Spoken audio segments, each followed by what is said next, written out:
Kronologi wanita yang tabrak pedagang di pasar, hanya pakai piyama.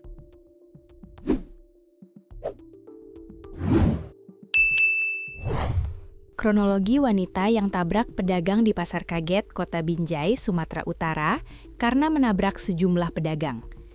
Kejadian itu Minggu 15 Maret 2026 malam sekitar pukul 23.00 WIB.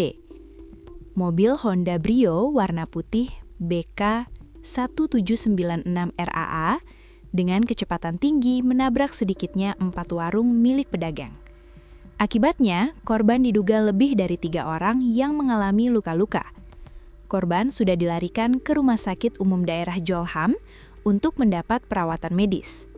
Sementara wanita penabrak pedagang tersebut langsung diamankan warga sekitar. Tampak mengenakan baju piyama berwarna merah muda gelap, wanita tersebut dikawal warga demi menghindari amukan massa. Kanit Wantas Polres Binjai AKP Jansen Girsang mengatakan, kecelakaan itu terjadi pada Minggu 15 Maret 2026 sekitar pukul 23.45 WIB.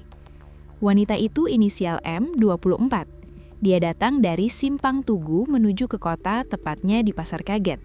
Kata Jansen dilansir kompas.com melalui saluran telepon pada Senin, 16 Maret 2026.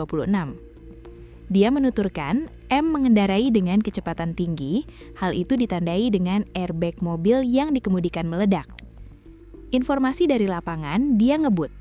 Ada 4 warung yang ditabrak dengan korban total ada 5 orang, ucap Jansen. Menurut dia, M sempat diamuk massa lalu dibawa ke Satlantas Polres Binjai. Kini, M masih menjalani pemeriksaan lebih lanjut. Soal masuk masih didalami, kalau kondisi korban mengalami luka ringan. 4 orang sudah pulang, tinggal 1 lagi di RUSUD Jolham, kata Jansen.